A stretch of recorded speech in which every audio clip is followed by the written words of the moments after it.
Hello guys, welcome back to my channel. Today in this video, I'm going to explain about motion in plane. So motion in a straight line, I have explained in the previous video. If anyone wants to watch that and come to this one. So if you follow my kinematic parts, then you can understand very well. So first watch those parts and then come to this video. Now, motion in a plane and motion in a straight line. First, to try to identify the difference between this. First of all, what is meant by motion? Motion is nothing but if an object changes position continuously with respect to its surroundings and time. So, if you want to say an object is in motion, that will be changed its position continuously with respect to its surroundings. Then we can say the object is in motion. So, in practical, a car is moving on the road. Nothing but car is changed its position continuously with respect to surroundings. Suppose if you take at one point of time, car is located nearer to the hospital, and after some time it will be located at some either building or a tree. After some time it will change its position from that place. Like that, car continuously changing its position on the ground. So this is what we are observing practically. But how we can represent diagrammatically. So the change in position of an object is represented by using of a coordinate system.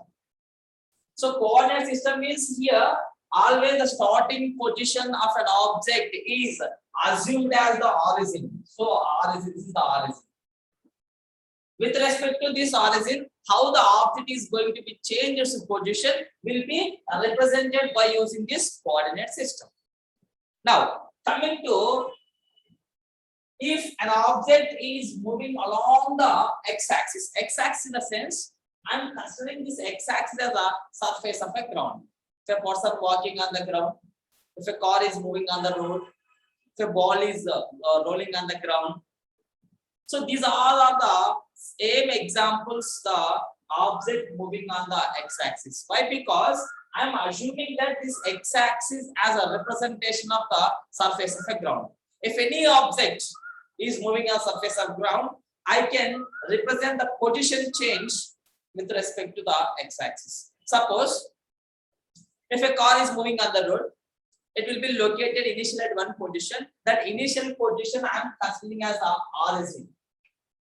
And after 5 seconds or 10 seconds, after some time, it will change its position from origin to some other place. Now it is located at this point. Again, after some time, again it will change its position like that. So like that, the position change is represented on the x-axis. Why? Because the car is moving on the surface of a ground.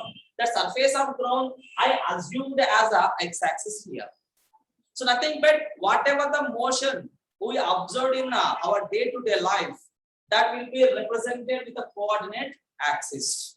Here, x-axis I am assumed as a surface of a ground. That's what the type of motion which is moving on the surface of a ground we can represent with the x-axis. Here, to represent the position of any object, suppose if it is moving on the surface of ground at one particular point of time, what is its position? I want to know the position of that object. That position of an object, suppose after 5 seconds, it will be located 2 meters from its initial point. 2 meters is initial point means from the origin it is 0 meters, and after some time t, I am taking here. After time t, it will be located. The position is 2 meters away from the starting position. Nothing but to represent its position, just you can write 2. Why? Because on x-axis I am going to represent the x coordinate is 2 and the value represents 2 meters. Like this, if it is changing its position along the surface of a ground, that will be represented along the x-axis. So the change in position is represented along the x-axis. This represent the position. How many values is required? Only one value of x. Why? Because there is no vertical motion will be present. That's what, there is no y value is involved to represent its position. Y value is always 0. Why? Because it is moving along the x-axis. So that's why it requires only a one coordinate of x to represent its position. That type of motion we can call as one-dimensional motion. What is that? One-dimensional motion. One-dimensional motion. Now, suppose if you take some other example, let us say if I throw a chalk piece like this, if it is moving straight vertically up and coming downwards. Here it is moving along the vertical axis. Is there any vertical horizontal displacement? No. So nothing but it will change its position along the y-axis. Along the y-axis. There also the chalk piece is when I throw it from my hand, it will be changed its position for a time. This change in position we can represent with a y coordinates. With a y coordinate. Why? Because there is a no horizontal motion will be there for this chalk piece. So the change in position will be represented along the y-axis. Here also, to represent the position of chalk piece, we need only one coordinate, that is y. There is no requirement of x coordinate. Why? Because there is no motion will be along the horizontal. Again, this also comes under one-dimensional motion. So, in the previous class, what I said, when a body vertically thrown upwards or a body moving freely fall, these are two examples of comes under one-dimensional motion. Either it is moving x-axis or y-axis. Now, if it is moving like this, nothing but it is covering some displacement along the x-axis and as well as a y-axis. So suppose if it is changing the position like this, initially it is located at the origin and after time t it will be looking at this point. At this point means to represent that type of motion. To represent that type of motion, how many coordinates we require? So there you need one x coordinate. Why? Because it is covering some displacement on x-axis. That's what we need, this x value. Something I am taking as x1. And so here x coordinate is x1. And along with the x coordinate, again it is covering some height. Height is nothing but displacement along y-axis. That is also how to represent. I am considering as a y1. So now the position of this point is represented as x1 is a coordinate of x-axis and y1 is the coordinate of y-axis. So here to represent this position, how many coordinates we require? Two coordinates. One is x coordinate, another is y coordinate. Now, if any object is moving, so this total I am calling as xy plane. Xy plane. If any object is moving in this plane, to represent its position, we need two coordinates. Then such a type of motion we can call as a two-dimensional motion. Two-dimensional motion. So it's very simple. When a body is in motion, motion means it changes its position continuously. If it requires to represent its position a single dimension is enough, then we can call this a one-dimensional motion. If it requires two dimensions, then we can call it a two-dimensional motion. So what are the general examples which we are observing in our day-to-day life? So suppose whatever I said, when a car is moving on the ground is a one-dimensional motion. Or when a body is throwing vertically up is a one-dimensional motion. When a ball is dropping from a height is one-dimensional motion. So these are some examples for one-dimensional motion. Now coming to the examples for two-dimensional motion or motion in plane. Motion in plane. So let us see. I think everyone watching the cricket. So when the batsman hits the ball is moving like this. Moving like this means it can move like this. So it is moving in the plane. Moving in the plane. The position of a ball can be represented with the two coordinates. One is the x coordinate, another is y coordinate. That moving of a ball after hitting the batsman is an example for two-dimensional motion. Or throw a stone is one more example for motion in plane. And one more very important. So previously we know that Neeraj Chopra is a gold medalist in the previous Olympics in the javelin throw. So the javelin throw, whatever the javelin is, thrown by the athlete, that javelin will be moving like this in a plane. That is also one of the better example for motion in plane, and as well as disc throw, shot put throw. So everything, there are different, many examples we observed in the playground and as well as in the athletes. So these are some examples for motion in 2-dimensional. See, I think everyone know about the javelin throw, how the Neeraj Chopra got the gold medal, how much displacement he has covered. Everything we can see mathematical analysis of that javelin throw in the next part of this motion in plane. But first, try to understand what are the basic parameters you should understand when an object is moving in a plane. This is very, very important. So, how the kinematic equation should be applicable in motion in plane. Now, what are the parameters we should consider to do the mathematical analysis in a motion in a plane? Today, in this video, I am going to explain all the parameters in this motion in plane. So, motion in plane is also having three types of motion. Those are, one is projectile motion. Projectile motion. So, in this projectile motion, again, we are having three types. In that, first one is oblique projectile motion.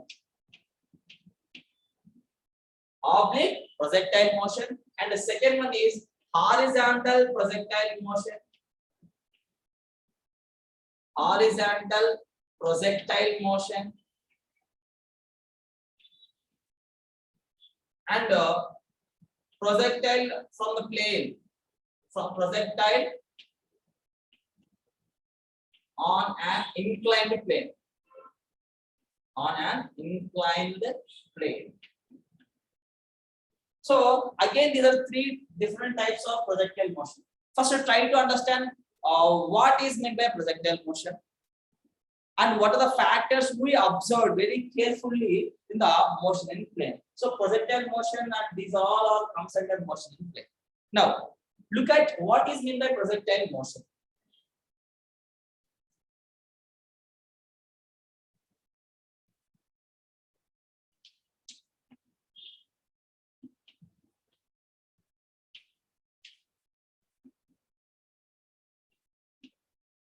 Right.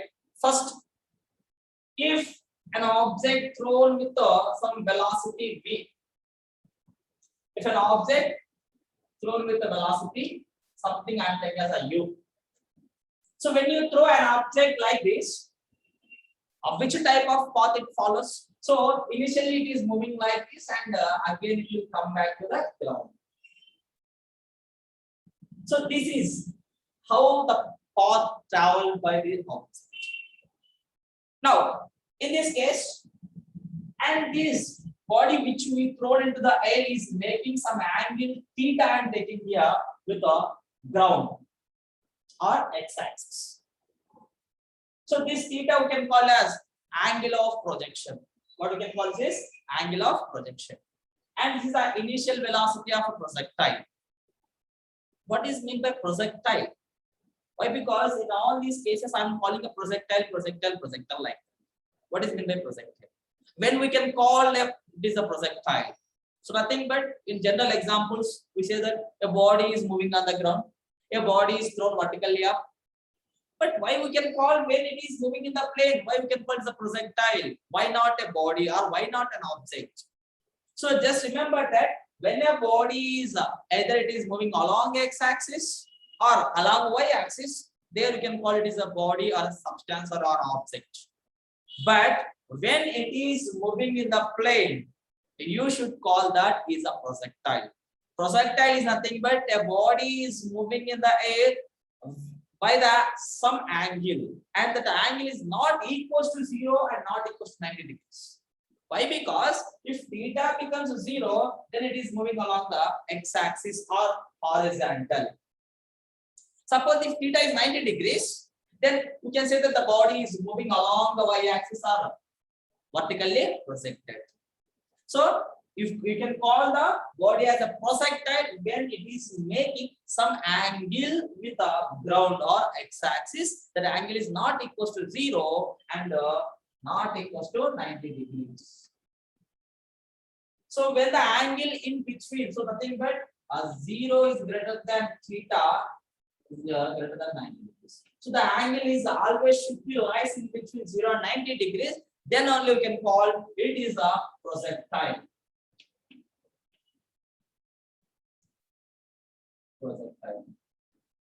So the first factor you should remember as a projectile. Why we can call as a projectile, and what is the condition to call an object as a projectile? This is the condition. So the angle should be lies in between 0 and 90 degrees. Then we can call the body is as a projectile. Now, so when you throw an object like this, it is moving like this, and again it will come to ground. So this is the path. Whatever the path followed by the projectile is called trajectory. What is that? Second one is a trajectory. Trajectory. Trajectory means what? The path followed by the projectile. Path followed by the projectile is called trajectory. So always we can call it as a projectile, and whatever the path it is following, that path we can call as a trajectory. And next, so if you see like this, initially it is having some velocity u, and when it is moving upwards, what we know? So always if your body is looking at this point, the gravitational force is pulling downwards. Gravitational force is pulling downwards. Due to the gravitational force, when it is moving from here, and this is a point, nothing but this is a point is having a maximum displacement along a vertical direction. Maximum displacement is, if you see it changing the position, at this position it is having a maximum displacement. The remaining cases it is having a lesser than this displacement. So that's what this displacement or this I am calling as a maximum height. What is this? Maximum height. I am representing with that H max. So our factor we should represent that maximum height. Maximum. So maximum height is nothing but the maximum displacement on y-axis or along the vertical is called maximum height. So this point we can call as a point of projection. The point from where the projectile is projected is called point of projection. Next term we should remember as point of projection. Point of projection. So point of projection is the point from where the projectile is projected. The point from where the projectile is projected is called point of projection. So from this point of projection to the maximum height, due to the gravitational pulling downwards, the velocity is going to be decreases. Velocity is going to be decreases. So when it reaches to the maximum height, and after that the projectile is moving downwards. In this, the object is moving downwards and the gravitational pulling is also downwards. Both are having the same direction. Then its velocity is going to be increases. So this is the point to reach the ground.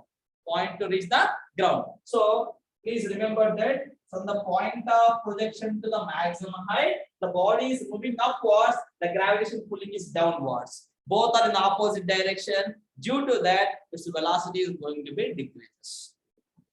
When it reaches to the maximum height, from that point, again it starts to moving downwards or towards the ground. In that particular part, the body is moving downwards, the gravitation is pulling downwards. Due to both are acting in the downward direction, its velocity is increases. Okay, so these are the points you should remember. Still one more, this is a point of projection to the point reaching on the ground. This displacement we can call as a range. What is that? Range. Range I am represented as letter with the R, and maximum height I am represented with the H max. So range is nothing but what? The displacement covered on the x-axis. It's very simple. What is the displacement covered along the vertical is height, and the displacement covered along the x-axis you can call as a range. So here you should remember this u is the initial velocity. Initial velocity. And this is an orbital range, and this is called trajectory. So these are the some factors you should remember about the projectile motion or motion in the plane. So initial velocity, trajectory, maximum height, range, that is angle of projection. So that is angle of projection, I think not right. So angle of projection. Angle of projection. We can call it theta. So here I am representing with theta, but this angle should be is our wish. Either we can represent with the alpha, beta, or gamma. That's your wish. So, but here, for my point of, I'm representing with the theta. But whether if you want to represent with other variable, so I cannot problem with that, right? So these are the some important factors you should remember about a motion plane. Now, in practical, if a batsman hit the 6, immediately in TV they show that the maximum distance of 6 is 96 meters or 92 meters. How they can calculate it? That range from point of position to the ground, or ఎప్పుడైతే batsmen ball hit చేస్తాడో అది ఎప్పుడైతే ground కి reach అవుతుంటుందో this ఎక్కడ నుంచి batsmen hit చేశాడో ఆ place నుంచి బాల్ గ్రౌండ్ ఇచ్చిన ప్లేస్ వరకు ఎంత డిస్టెన్స్ ఆర్ డిస్ప్లేస్మెంట్ ఉంది ఇమ్మీడియట్ గా మనం అక్కడ చూస్తాం 92 మీటర్స్ లాంగ్ 6 అని, 93 meters long 6 అని, 100 meters long 6 అని, 86 meters long 6 అని, ఇలా immediate గా they can display the range, how they can calculate that. And even when the body is projected vertically height, the height also they can represent, how they can represent that. So even previous గా మనకి ఎవరికైతే Neeraj Chopra gold medal వచ్చిందో previous Olympics లో ఆ javelin throw ఎంత distance I think approximately 87.6 meters he throw, that is a range, maximum range. So ఆ 87.6 meters రావాలి అని అంటే then what are the other factors are involved to get that maximum range? ఆ range రావడానికి ఇంకా ఏ factors involve అయ్యాయి? Initial velocity involve అయ్యిందా? Angular position involve అయ్యిందా? How he will get the maximum range? What is the relation between these factors, range, height, initial velocity, theta, and this initial velocity, how it is going to be changed throughout this trajectory? If throughout the trajectory, a point దగ్గర తీసుకున్నా కూడా initial velocity constant ఉంటుందా లేదా different అవుతుందా? So what I said, from point of origin to maximum height, it will be decreases. Decreases means it is going in the plane. That's what this velocity should be divided into two components. So along with one x component of velocity and y component of velocity. How these two components are going to be different in this path of a trajectory? So these are all mathematical analysis. We can explain or we can see about these mathematical analysis and the relation between these factors. We will see in the next part. So I requested to all, please, if you are perfect in the kinematic equations and the motion types of motion, then you can see directly. Otherwise, it is better to see the previous videos than come to this video. So మీరు perfect గా ఉన్నారు kinematic equations లో అలాగే basics లో అనుకుంటే direct video చూడవచ్చు and next video కూడా చూడవచ్చు. సో అలా కాకుండా మీరు ఫస్ట్ టైం కనుక ఈ వీడియో చూస్తూ ఉన్నట్లయితే so it is better first to see the previous videos kinematic parts, ఏవైతే కైనమాటిక్ పార్ట్స్ వీడియోస్ అప్లోడ్ చేశానో వాటిని చూసిన తర్వాత then come to this video, then it is better to understand what is meant by motion in plane or motion in a straight line, or why the position of a particle is represented. So these all you can understand easily. And already I said, next part we will see the mathematical behavior of these factors and how they are going to be related. So still, if anyone watching the video first time, please subscribe my channel and share to your friends. And మీరు చూసిన తర్వాత మీ friends కు share చేయండి. Definite గా it will be some what useful to them. So వాళ్ళకి use అవుతుందని expect చేస్తున్నాను. So thank you.